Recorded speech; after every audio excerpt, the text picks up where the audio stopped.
top of the morning to you. It's July 4th weekend, and this is Dick Foth with Stories from the Road. I've entitled this podcast, my thoughts on this podcast, Let Freedom Ring. Freedom is the trumpet sound in the history of these United States of America, isn't it? Within that broader freedom, the key thing when people are asked, what do you think about freedom? They talk about it being individual freedom. I'm sitting here on July 4th weekend. It's a warm Colorado day, and I'm listening to people play in the background, and cars go by, and I see birds fly over, and I'm thinking, this is what it feels like to be free, to be able to talk to you, to say things I think are important. But if you go back 250 plus years, you end up with this thing called the Declaration of Independence. It was adopted on July 4th, 1776. It begins this way: we hold these truths to be self-evident, that all men are created equal, that they're endowed by their Creator with certain unalienable rights, that among these are life, liberty, and the pursuit of happiness. Then, a number of years later, 11 years later, on September 17, 1787, you have the U.S. Constitution adopted. It begins this way: we, the people of the United States, in order to form a more perfect union, establish justice, ensure domestic tranquility, provide for the common defense, promote the general welfare, and secure the blessings of liberty to ourselves and our posterity, to ordain and establish this Constitution for the United States of America.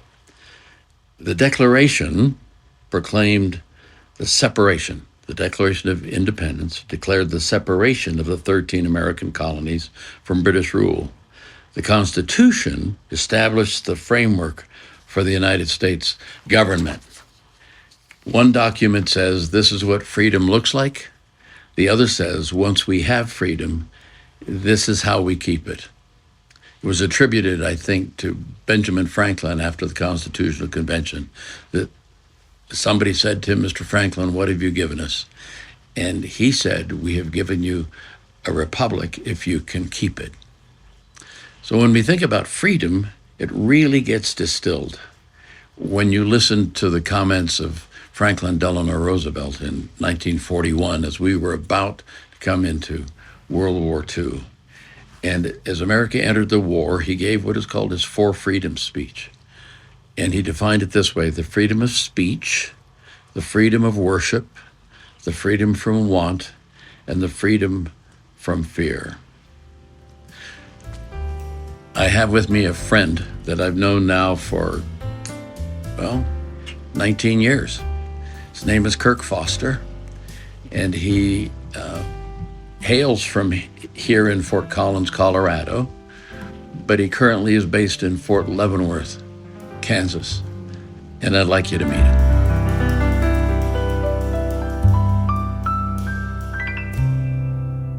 Well, it's a wonderful July morning, couple days before July 4th, and here we are, not quite 7 o'clock, sitting on the back deck of a friend's house overlooking green space with the rabbits hopping around and birds singing, and I get to be here. Each of us have a cup of coffee in our hands with my friend Kirk Foster.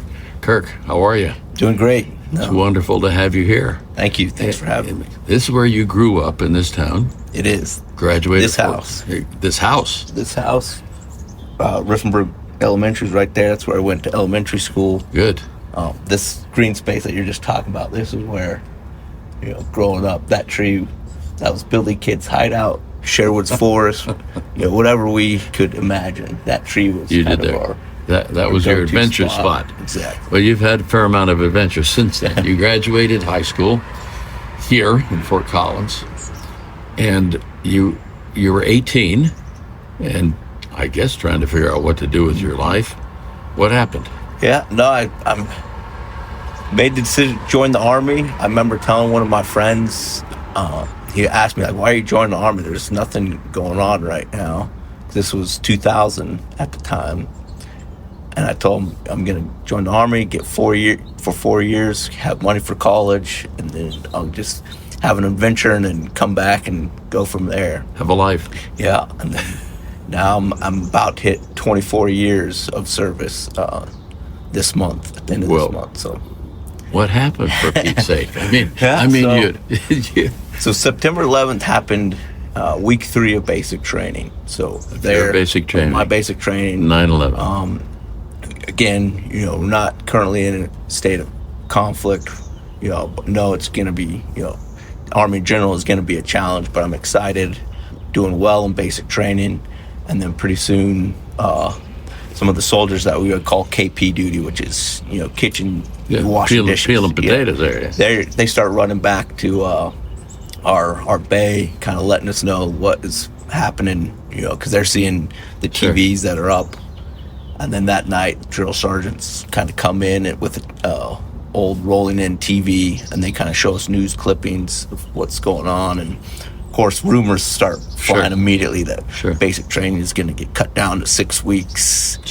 We're going to go to 2 weeks of airborne school, and they're dropping us into Afghanistan. So there's crazy rumors are flying, but the platoon I was in basic training, we were all had, a RIP contract. We were all on the path to go to Ranger Regiment. So a RIP contract means Ranger training. Right. So nowadays it's called an Option 40. Okay. RIP has been changed to RAS, the Ranger Assessment and Selection Program. I see. So that's where you came in the door. Everybody was surprised. You were surprised. But you didn't stay 4 years. You've now coming up on 24 years. Right. You're 18 years old. You stood up, raised your right hand, and said to whomever was leading the oath of this commissioning, I promise, I covenant, I don't know the exact words, but I promised to defend the Constitution of the United States, an idea, against all enemies, foreign and domestic, so forth and so on. When you think of that covenant, when you think of that promise, obviously you have now done that for 24. You've been places I wouldn't dream. I would be scared to go to, and so forth. What does that promise or that covenant mean to you? What has it meant to you? For me, it's like you are saying that there's something worth fighting for, and that you're prepared, if need be, to make the ultimate sacrifice for something that is bigger and than you, something that is like this nation that we have. It's not, we're not swearing it to a person, right? You're swearing it to the Constitution. Just knowing that you have an opportunity to serve the citizens of the United States could come at the ultimate cost, but it's worth fighting for.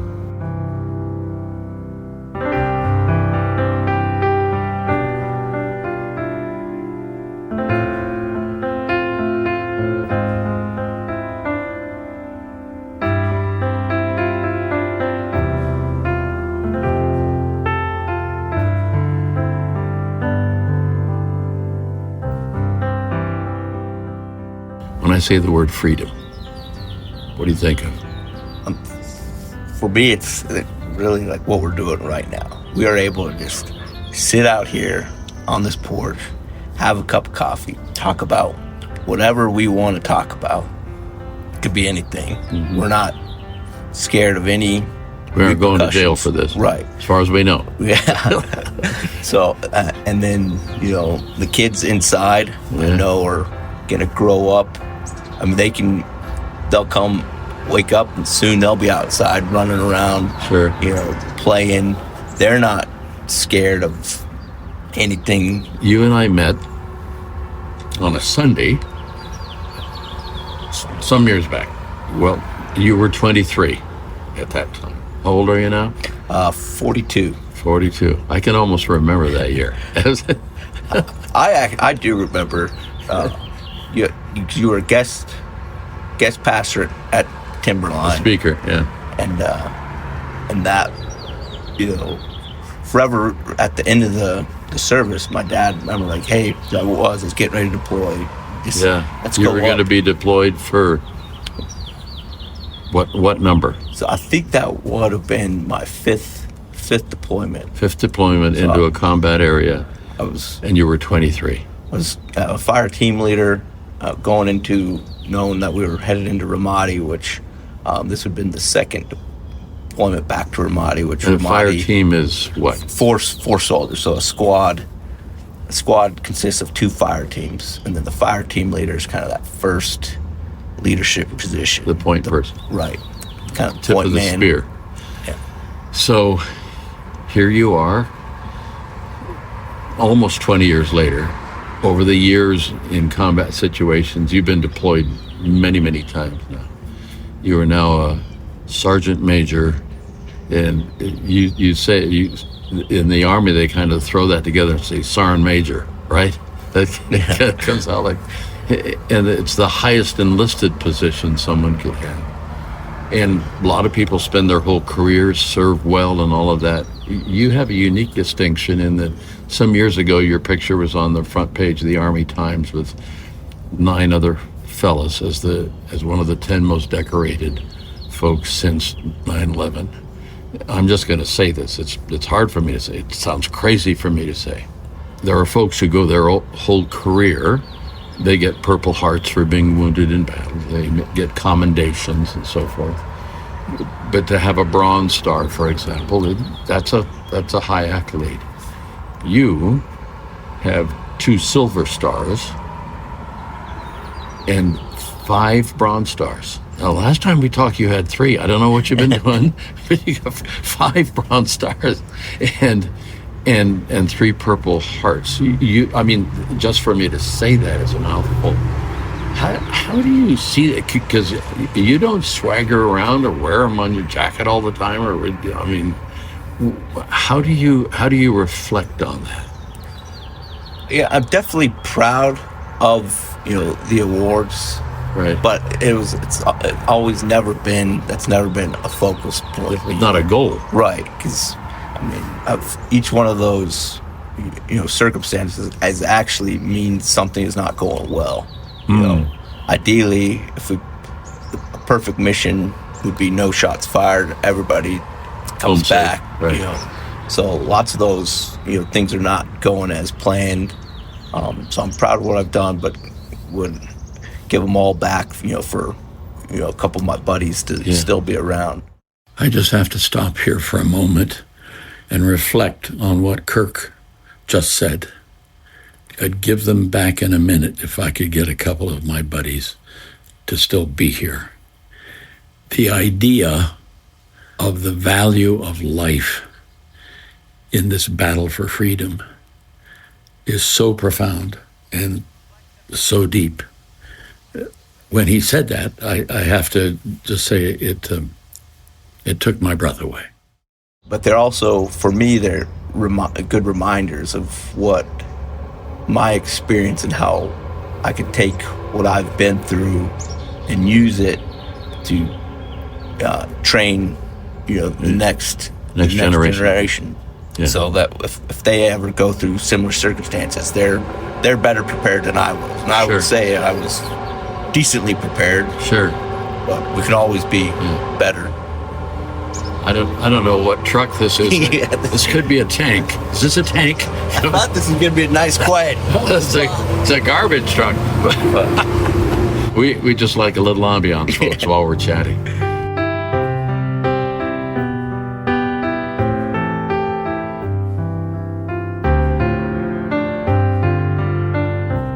When I think of you, I think of when you got married in near Destin, Florida, if I remember correctly, a military reservation.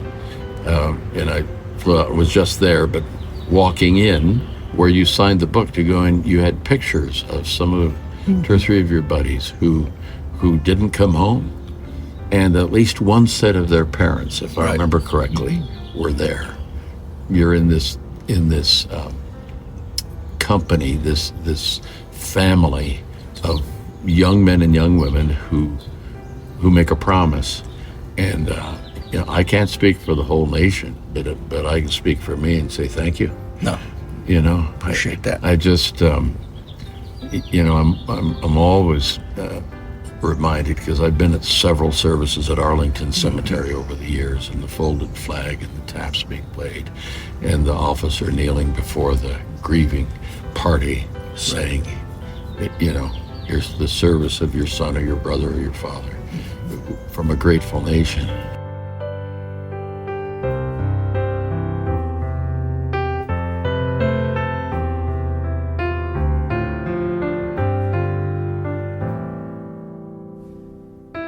When I asked Kirk how his rise through the ranks worked, he described it in a very interesting way. I think many of us listening would look back on our lives and see similar things happening. So here he is. So here you are. Started at 18, you're now 24 years in. You never thought, I don't think, never thought you'd be here. No. This is a surprise to you. You're a sergeant major. That's the highest enlisted person. Now, you were going to go for 4 years, get a college degree. What happened to that? So I was actually I was able to get my degree while in service. So last time we talked. So you did get a degree? Yeah. The last time we talked, I was attending the Sergeant Major's Academy. Right. I was able to, from there, I finished the Sergeant Major's Academy, got my bachelor's degree, and then I went to the 101st Airborne and did 4 years there, two different positions there. Right. So, now, what was your degree? It wasn't in being a good shot. No, it was a BA for being a good shot. Leadership and Workforce Development. Okay. So, all right. And then I hope to turn that into a master's degree in executive leadership and kind of crisis management. Yeah, sure. Crisis management would be an understatement here. So I want to be, the best soldier I can be, and I'm not really worried about the pay. And then as I was moving up, every time it was, I guess I can do this next enlistment. Like I'll be an E6. I could do the squad leader job. I think I could do that, pretty well. That's how it happened. And then I get to that position. Then okay, now I think I could actually make pretty good impact as a platoon sergeant. And then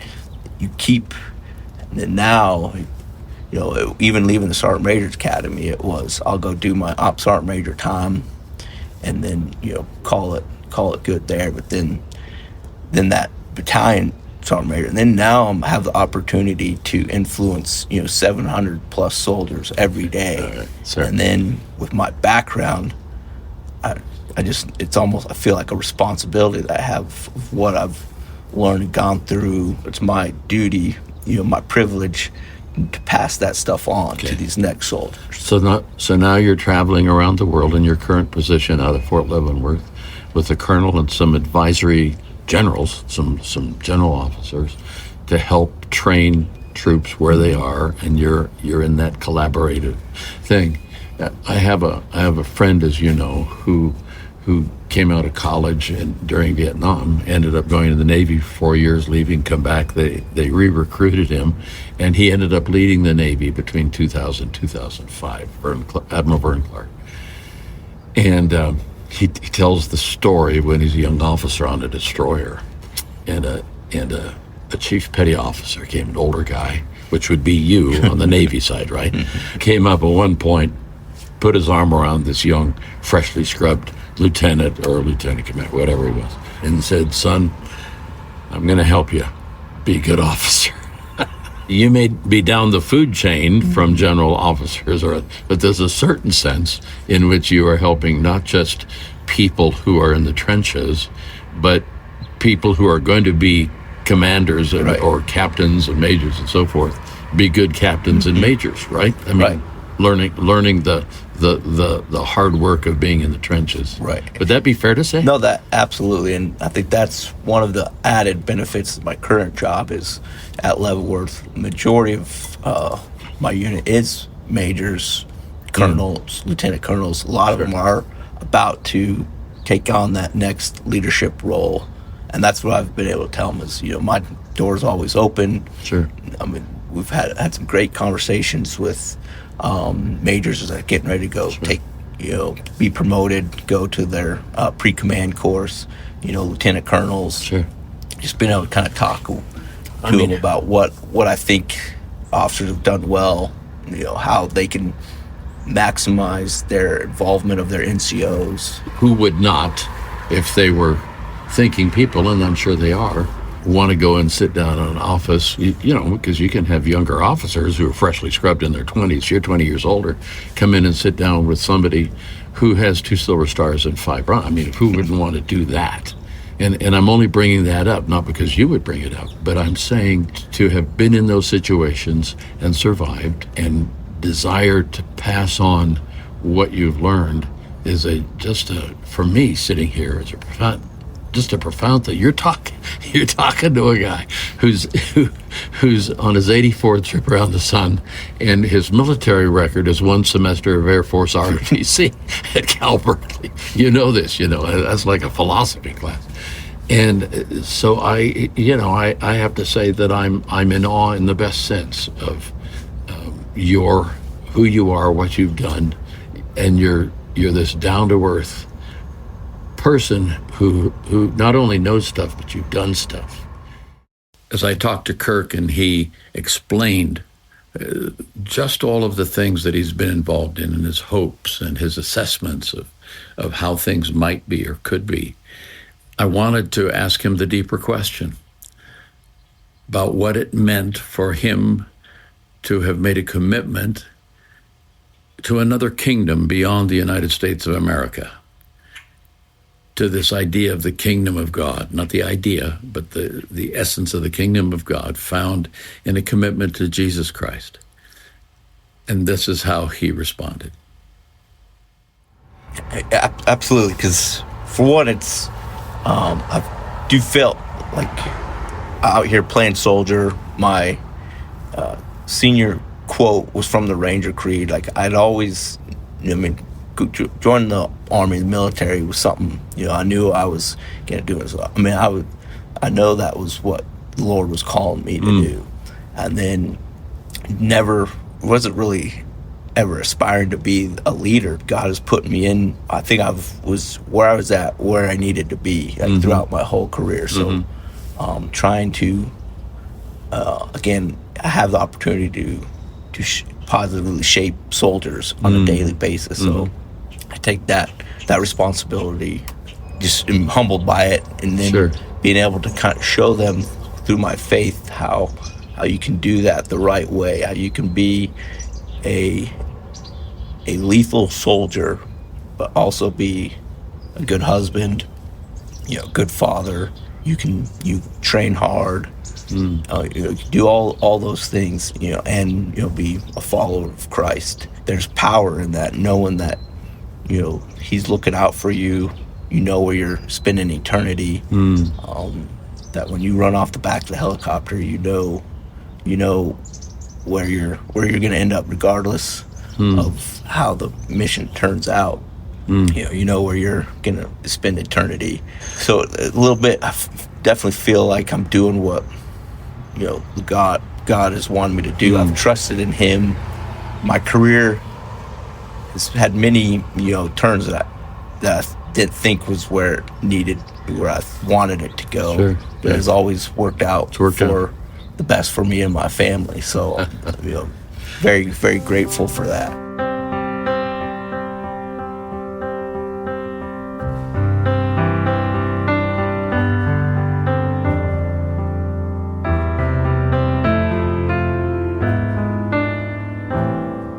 Well, I feel like saluting and saying thank you, sir. No, thank you. Again, it's really just great just being here where it kind of all began, just making me reflect. As we approach 4th of July, probably one of my favorite holidays, just because, what we kind of talked about. Freedom, patriotism. And when you have served, you've lost friends, but then you also have, with my family, it allows me to be very thankful for what the opportunities I've been given, and the blessings that I do have, and the opportunities in the future. Great. God bless you. Thanks. Thank you.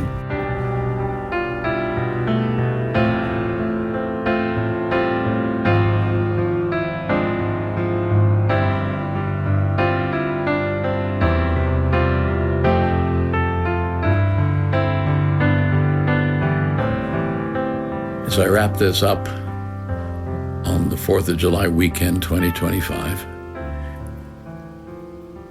I'm always drawn back to the Lincoln Memorial in Washington, D.C., where for 15 years we were there, and when people would come to see us, I'd always take them to see the monuments at night. And you couldn't go to the Lincoln Memorial any time, 2 in the afternoon, 2 in the morning, without other people being there, oftentimes foreign nationals or people who are traveling from other countries, because the Lincoln Memorial really is the symbol for freedom in a lot of ways. And if you turn to the left as you're looking at that seated statue of Lincoln, if you turn to the left, you see the words of the Gettysburg Address, 272 words chiseled on the wall. Takes 2.5 minutes to read it, but it's 2.5 minutes of power. This is how it starts. Many of you know it. 77 years ago, our fathers brought forth on this continent a new nation. Here's the line: conceived in liberty and dedicated to the proposition that all men are created equal. Goes on to say in the middle of it, the world will little note nor long remember what we say here, but it can never forget what they did here. And as he closes, he captures it this way: for us to be here, this is our task, dedicated to the great task remaining before us, that from these honored dead, we take increased devotion to that cause for which they gave the last full measure of devotion.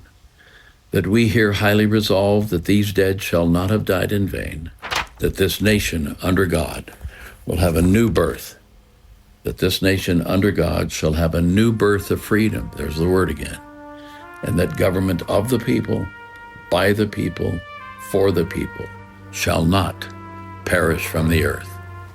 When I read those words, when I say those words, I get goosebumps, because Lincoln captured the essence of what we are about as a people, as a nation, and as individuals, if we're concerned about individual freedom, in a way that no other has. And with those words, I say thanks for listening.